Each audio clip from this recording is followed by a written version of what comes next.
We are now going to move on to our fifth president, James Monroe. James Monroe, whose life spanned from 1758 to 1831, the fifth U.S. president, oversaw the major westward expansion of the U.S. and strengthened American foreign policy in 1823 with the Monroe Doctrine, a warning to European countries against further colonization and intervention in the Western Hemisphere. Monroe, a Virginia native, fought in the Continental Army in the American Revolutionary War that lasted from 1775 to 1783, then embarked on a long political career. A protege of Thomas Jefferson, whom I spoke to about previously, Monroe was a delegate to the Continental Congress and served as a U.S. Senator, Governor of Virginia, and Minister to France and Great Britain. In 1803, he helped negotiate the Louisiana Purchase, which doubled the size of the U.S. As president, he acquired Florida and also dealt with the continuous issue of slavery in new states joining the Union with the 1820 Missouri Compromise. James Monroe was born on April 28, 1758, in Westmoreland County, Virginia, to Spence Monroe, whose life spanned from 1727 to 1774, a farmer and carpenter, and Elizabeth Jones Monroe, whose life spanned from 1730 to 1774. In 1774, at the age of 16, Monroe entered the College of William and Mary in Williamsburg, Virginia. He cut his college studies short in 1776 to join the Continental Army and fight for independence from Great Britain in the American Revolutionary War. Did you know Monrovia, the capital of West African country, Liberia, is named after James Monroe? As president, Monroe supported the work of American Colonization Society to create a home for freed African slaves in Liberia. During the war, Monroe saw action in battles in New York, New Jersey, and Pennsylvania.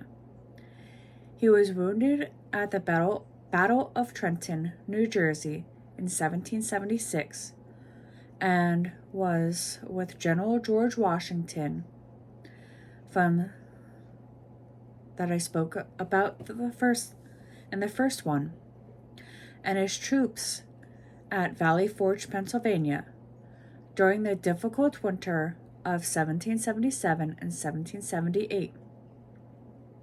During his time with the Army, Monroe became acquainted with Thomas Jefferson, then the governor of Virginia. In 1780, Monroe began studying law under Jefferson, who would become his political mentor and friend. Over a decade later, in 1793, Monroe bought a farm named Highland, located next to Monticello, Jefferson's Charlottesville, Virginia estate. Following his military service, Monroe embarked on a career in politics. In 1782, he became a delegate in the Virginia Assembly, and the following year he was chosen as a Virginia representative to the Congress of Confederation, America's governing body, from 1781 to 1789. In 1786, Monroe married Elizabeth Cornwright, whose life spanned from 1768 to 1830, the teenage daughter of a New York merchant. The couple had 2 daughters and a son, who passed away as an infant. While in Congress, Monroe supported the efforts of fellow Virginia politician and the future 4th U.S. President, James Madison, to create a new U.S. Constitution. However, once written, Monroe felt the document gave too much power to the government and did not sufficiently protect individual rights. Despite Monroe's opposition, the Constitution was ratified in 1789, and in 1790 he took a seat in the U.S. Senate representing Virginia. As a senator, Monroe sided with Madison, then a U.S. congressman, and Jefferson, then the U.S. Secretary of State, both of whom were against greater federal control at the cost of state and individual rights. In 1792, Monroe joined forces with the 2 men to found the Democratic Republican Party, which opposed Alexander Hamilton, and the Federalists, who were fighting for increased federal power. In 1794, President George Washington appointed Monroe as minister to France in an effort to help improve relations with that nation. At the time, France and Great Britain were at war. Monroe had some initial success in strengthening Franco-American ties. However, relations soared with the November 1794 signing of the controversial Jay's Treaty, an agreement between the U.S. and Britain that regulated commerce and navigation. Monroe, who was critical of the treaty, was released from his post by Washington in 1796. Monroe resumed his political career in 1799 when he became governor of Virginia. He held the office for 3 years until President Thomas Jefferson requested that Monroe return to France to help negotiate the purchase of the port of New Orleans. In France, Monroe learned that French leader Napoleon Bonaparte, whose life spanned from 1769 to 1821, wanted to sell the entire Louisiana territory. The land extended between the Mississippi River and the Rocky Mountains in the Gulf of Mexico to present-day Canada. Not only New Orleans for $15 million. Monroe and the U.S. Minister to France, Robert R. Livingston, did not have time to gain presidential approval for such a large purchase. Instead, they approved and signed the Louisiana Purchase Agreement themselves in 1803 and effectively doubled the size of the United States. Monroe, who garnered acclaim for Louisiana Purchase, then became the minister to Great Britain and drafted a treaty that would help strengthen the bonds between Britain and the U.S. Jefferson, however, did not approve the treaty because it did not stem Britain's practice of capturing American sailors for its own navy.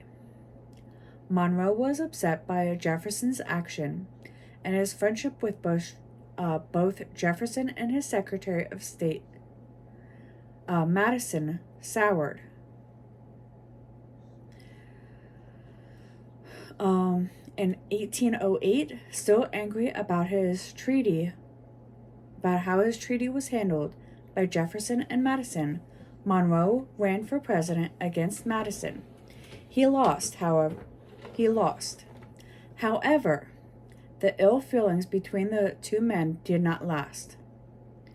In 1911, Madison asked Monroe, who was once again governor of Virginia, to be his Secretary of State. Monroe agreed and proved to be a strong asset to Madison as America battled Britain in the War of 1812. During his tenure as Secretary of State, which lasted until March of 1817, Monroe also served as Secretary of War from 1814 to 1815. The previous holder of that post, John Armstrong, was forced to resign following the burning of Washington, D.C. by the British in August of 1814. In 1816, Monroe ran for president again as the Democratic Republican, and this time he handily defeated Federalist candidate Rufus King, whose life spanned from 1755 to 1827. When he was sworn into office on March 4th, 1817, Monroe became the first U.S. president to have his ceremony outdoors and gave his inaugural address to the public. The new president and his family could not take immediate residence in the White House because it had been destroyed by the British in 1814. Instead, they lived in a home on First Street in Washington until the rebuilt White House was ready for occupancy in 1818.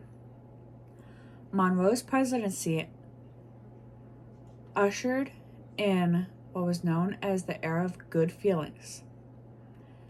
The U.S. had a new sense of confidence from its various victories during the War of 1812 and was growing quickly and offering new opportunities for its citizens. Additionally, fighting between the Democratic Republicans and the Federalists was finally beginning to ebb. One issue Monroe had to contend with during his first term in office was deteriorating relations with Spain. Conflicts arose between the U.S. military in Georgia and pirates and Native Americans in Spanish-held territories of Florida. In 1819, Monroe was able to successfully address the problem by negotiating for the purchase of Florida for $5 million, further expanding U.S. territories. With all the expansion came significant money troubles. Spectacular were borrowing large sum of money to purchase land to sell to settlers, and banks were leveraging assets they did not have in order to loan the money. This, along with diminished trade between U.S. and Europe, led to a 4-year economic downturn, known as the Panic of 1819, which is where everyone rushed to the banks thinking that the banks were people's finances weren't going to be there. Slavery was also becoming a continuous issue during Monroe's presidency. The North had banned slavery, but the southern states still supported it. In 1818, Missouri wanted to join the Union. The North wanted it to be declared a free state, while the South wanted it to be a slave state. Finally, an agreement was made allowing Missouri to join the Union as a slave state and Maine to join as a free state. The Missouri Compromise soon followed outlawing slavery in the Louisiana Territory above the parallel 36 degrees 30 feet north, excluding the state of Missouri. Although Monroe did not think Congress had the constitutional authority to impose such conditions on Missouri's admission to the Union, he signed the Missouri Compromise in 1820 in an effort to avoid a civil war. That didn't last long. Anyway, that's a different president. In 1820, though the U.S. economy was suffering, Monroe ran unopposed and was elected to a second term as president. During his term, he wanted to exert the growing power of the U.S. in the world arena and make a statement of supporting for free governments in the Americas. Monroe was helped greatly with foreign policy by his Secretary of State, John Quincy Adams, who we'll get to later on. With Adams' assistance, Monroe addressed Congress in 1823 with what became known as his Monroe Doctrine, which in part developed out of his concern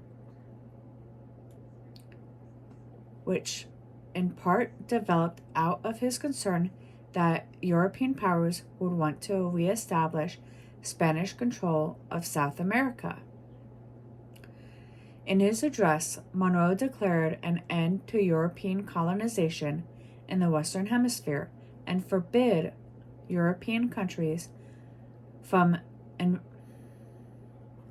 intervening in the American continents, including any U.S. territories in Central and South America. The Monroe Doctrine finally established a special relationship between United States and Central and South America, and the U.S. would use this opportunity to invest in Latin America and assist with military intervention when necessary.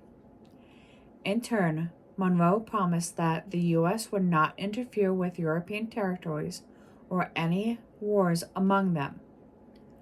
The Monroe Doctrine was well received and became an important tool in later disputes over American territories. In addition, Monroe continued to lead the U.S. in expanding westward across the continent. He helped build transportation infrastructure and laid the foundation for America to become a world power. 5 states entered the Union during Monroe's time in office: Mississippi in 1817, Illinois in 1818, Alabama in 1819, Maine in 1820, and Missouri in 1821. In 1825, Monroe left office and retired to Virginia, where he helped preside over a new state constitution in 1829. After his wife passed in 1830, Monroe moved in with his daughter in New York City, where he passed away on July 4th, 1831, at the age of 73.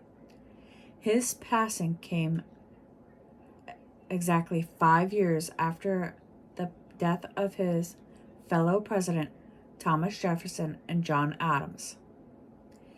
In 1858, Monroe's body was reinterred into Hollywood Cemetery in his home state of Virginia.